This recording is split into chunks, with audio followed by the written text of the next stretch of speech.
The road into the valley narrowed until it became little more than a ribbon of dust and stones. Tall pines leaned inward, as if whispering secrets to one another, and the air grew strangely still. It was the kind of silence that felt old.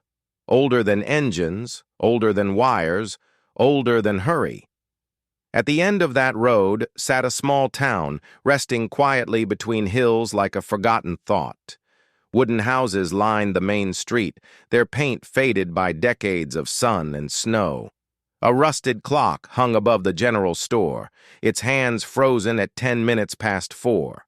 No one remembered the last time it had ticked. No one seemed to mind. People here lived slowly. Mornings began with the smell of fresh bread and the sound of porch doors opening. Evenings ended with lantern light and soft conversation drifting through open windows. There were no radios, no telephones, and no rush to be anywhere else. Into this place came a man named Samuel Carter. He arrived one autumn afternoon in 1912, driving a wagon pulled by a tired gray horse. Samuel had the look of someone who had seen too much change too fast.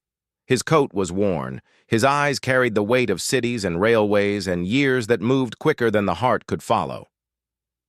He stopped near the center of town and climbed down, boots crunching on gravel that hadn't been disturbed in some time.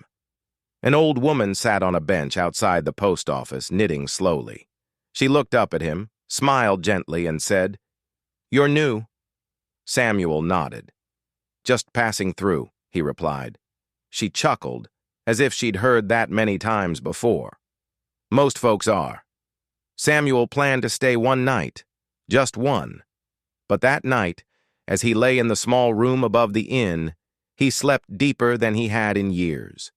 There were no whistles, no factory bells, no distant thunder of trains, only wind in the trees and the soft creak of wood settling into itself.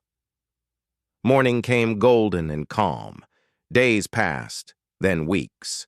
Samuel repaired fences, helped at the mill, and shared meals with people who spoke little but felt much. He met a schoolteacher named Eleanor Brooks, who read poetry aloud to her students as if the words were prayers. Her laughter was quiet, but it stayed with him long after she walked away.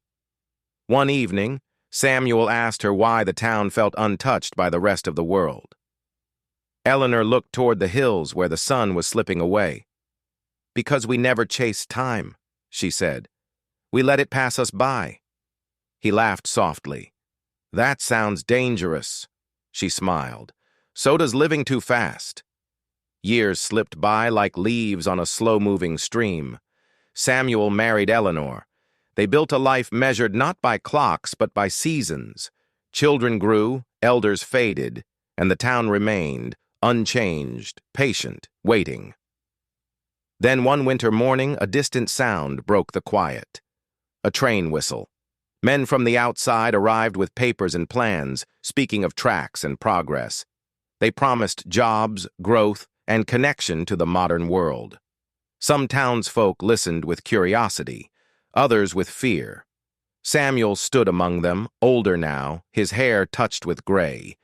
He felt something tighten in his chest. That night, the clock above the general store fell from its hook and shattered on the wooden floor. No one saw it happen. No one tried to fix it. The next morning, the men were gone. The tracks were never laid. Life returned to its gentle rhythm, as if the interruption had been a dream. Years later, when Samuel was buried beneath an oak tree on the hill, Eleanor placed a small, broken watch in his coat pocket. It had stopped long ago, just like the clock in town. She whispered, "You finally stopped running." Long after Eleanor was gone, travelers still occasionally wandered into the valley. They spoke of feeling lighter, calmer, as if something heavy had been lifted from their shoulders. Some stayed longer than planned. Some never left. And the town remained, quiet, patient, and untouched, resting peacefully while the rest of the world rushed on, unaware that somewhere between the hills, time had simply decided to wait.